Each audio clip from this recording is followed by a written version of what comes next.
Welcome to another episode of Business Analytics on the Blockchain. Hi, Ricky, and hi, Nehal. Hey, Hello.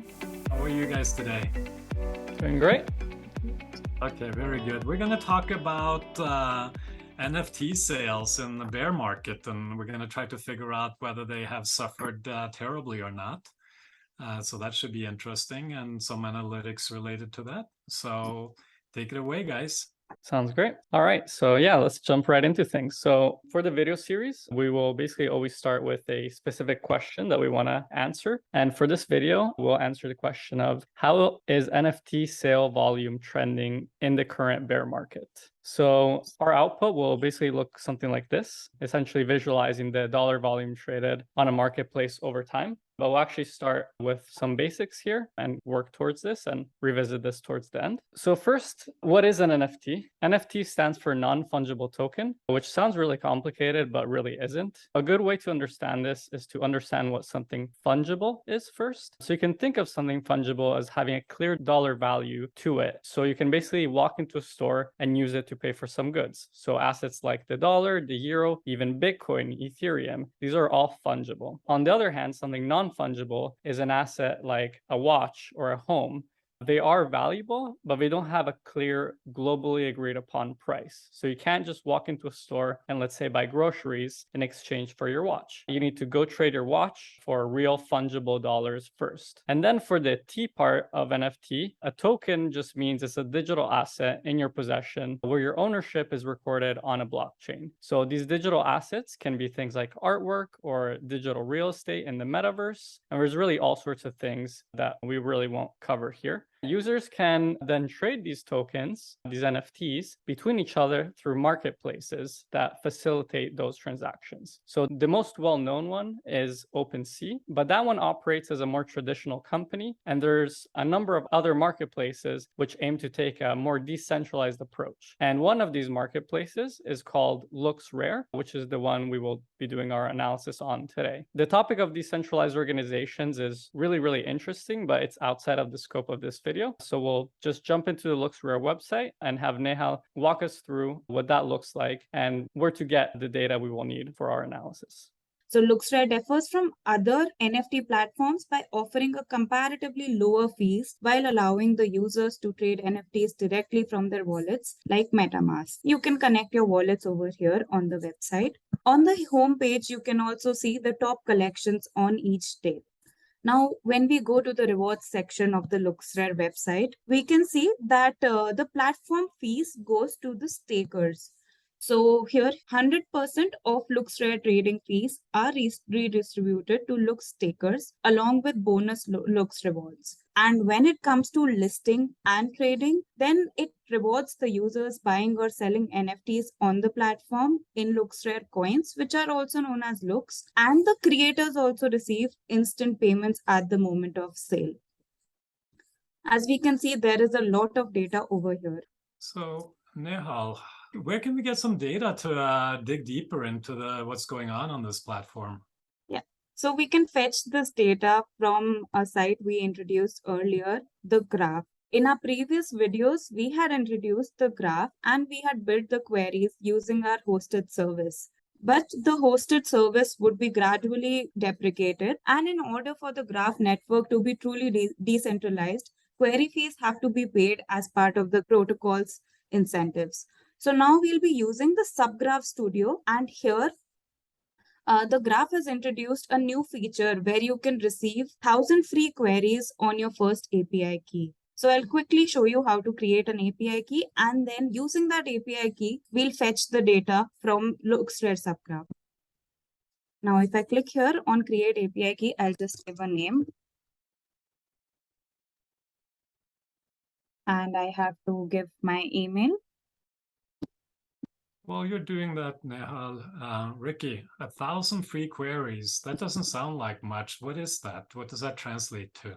Well, for each query, you can receive up to 1,000 rows of data. So in fact, 1,000 free queries could be equivalent to 1 million rows of data, which for our purposes would be enough. So we have our API query already created, and now I can simply use this query and fetch the data for an analysis from the LooksRare subgraph. Now here on the LooksRare subgraph, we can see the playground where we can enter our query and see the results over here. And here is the schema where I can select my data from. So we can also build queries from a tool we introduced earlier, which is known as API Explorer by Hasura. And this is very simple. We just have to click on a few checkboxes. So here I would like to go to my transactions data and just select order by ID descending so that we can view the latest transactions. Then I can just select a few fields like block, date, which will give us the transaction date, the ID, which will give me the transaction ID, the price. This is in Ethereum. And here the maker and taker IDs, which will tell me the transaction is taking place between which two wallets. And here I can run my query.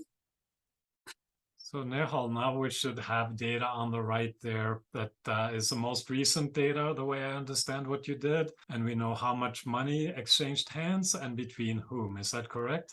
Yeah, that's correct. So now we can use this data to perform analysis and show you some visualizations, which Ricky will move ahead with. Very good. Great. Thank you so much, Neha. So one thing I also want to mention is we'll have these slides available in the description of the video, as well as a GitHub repository where you will find all of our queries, as well as all of the code that we're using for the next steps and the analysis that we will show next, both in R as well as in Python. All right, so next, for the analysis to be meaningful, we need to account for something called wash trading. And LooksRare has its own cryptocurrency, which Nehal already talked about previously, which is basically distributed to different users over time, which is shown on this chart, where time is on the x-axis and the number of looks tokens for each purpose is color-coded differently. So the main takeaway here is basically that the green portion of this chart is the supply, which is awarded to users for buying NFTs, and that each category here is given less and less tokens as time goes on. So essentially the inflation of these new tokens decreases over time. And because users are rewarded this token for buying an NFT, there will naturally be those who just trade NFTs between themselves to redeem this reward, which is what we would say is wash trading. So each trade that users perform will have a 2% fee applied to it. So as long as the reward in Looks token that they receive is greater than this 2% fee, there will be wash trading, which is actually really expected and in some ways actually not a bad thing, as this creates real dollars flowing back to the users through other mechanisms like staking, which is what Nehal showed earlier. So how can we actually detect what transactions were wash trading and which ones were not, and exclude wash trading from our analysis? So using the data we previously pulled using the graph, we can actually look at those transactions and detect which users perform the most transactions between the same two accounts, which is something that is highly unlikely to naturally happen for legitimate buyers and sellers. So if we consider accounts trading between the same addresses for more than 40% of their trades, we can essentially confirm that the volume and price are highly inflated for those trades, which is exactly what we would expect in this scenario. So even though we detect more organic transactions overall, the dollar volume from wash trading is actually much higher, with an average price which is over 28 times higher, which is what you're seeing in the bottom screenshot here. Okay, so now we can actually start visualizing things. So first, here we have a chart of the total dollar volume traded on the platform. And we can basically see this huge drop starting around the middle of May, right around where the quote unquote bear market starts. And we'll start talking about this in just a second. But first, let's actually look at this chart. So when we actually look at the dollars traded chart over time, and we split it out between wash trading and organic volume, we can see the vast majority of dollars traded was actually wash trading. You'll notice, though, there was a considerable dip in the middle of May, which actually has some reasons which are specific to the wash trading, while others that are related to the bear market. So let's actually look at these drivers now. Hold on. This is so much wash trading, huh?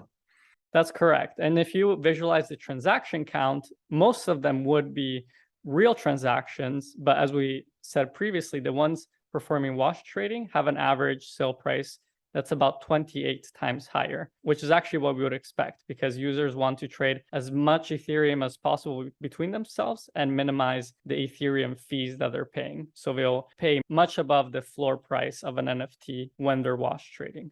Okay. And doesn't it also inflate the value of NFTs in general when it looks like people are paying so much for them? That's a fair point. You could say that for sure. Okay.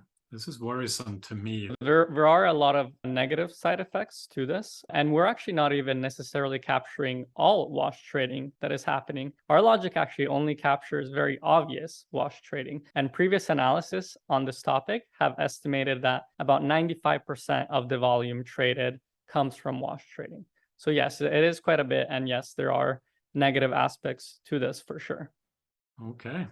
So what are the actual drivers for that clear dip that we saw in the middle of May? So one thing that happened around the middle of May is the rewards given for buying NFTs were cut significantly. So the chart we saw earlier with the green area showing the rewards going to users trading NFTs, we talked about how the slope of that line decreases over time. And we see that based on our data, the current reward is now about 1/3 of what it used to be before mid-May. And on top of that, the other thing that we need to keep into consideration was the price drop of the Looks token for these rewards, which also happened to see a decrease in its price around the same time, going from about $1.80 to around 70 cents around the same time. And the third main driver here was the actual market conditions, causing a drop in both the interest of NFTs as well as the price of Ethereum, which may also create a lower willingness to sell NFTs at a lower price when the price of Ethereum itself has also dropped.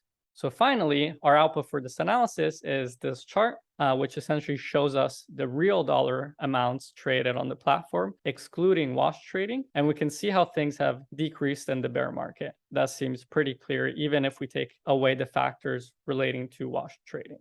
Ricky, what is that middle finger there? So that's one of the things that we really hope to get out of this series is we want to build a really solid foundation for others to build on top of this analysis and dive deeper into other interesting analytics. So for instance, based on what we've done here, someone can actually look at that, as you said, middle finger and figure out what drove something like that. Was it just a day where NFTs in general were really hot?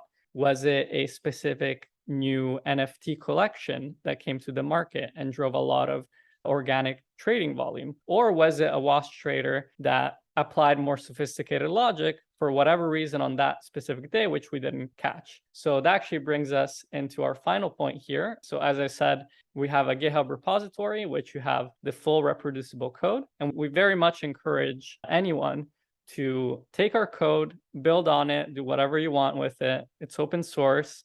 Can do even commercial applications if you wanted to, but we really encourage people to build on the analysis, make a pull request, and we can add it into the repository. And who knows, maybe we can bring these people along as a guest to kind of walk us through exactly what you asked and all sorts of other analysis they might have done. Fun. I do love the fact that we are able to look at the data that's on the graph, remove external factors like wash trading, and see how much real trading is going on. And hopefully someone will take this code and take it the next step. Yeah, and the other thing I'll mention in terms of taking the next step here is it also makes a lot of sense to look at other marketplaces and consolidate this analysis between other marketplaces as well. So anything on the Ethereum blockchain, you can wrap up into a subgraph and query using the graph. And there's a lot of community-built subgraphs that you can use to extend this analysis and look at other marketplaces like OpenSea and many others. Very cool. So what are we doing next time, guys? So next, we are planning to explore Decentraland Metaverse and perform some analysis on it. Sounds great. See you guys next time, where hopefully the font will be a little bit larger so I don't need my glasses quite as much. Thank you, Ricky and Nehal. Thank you.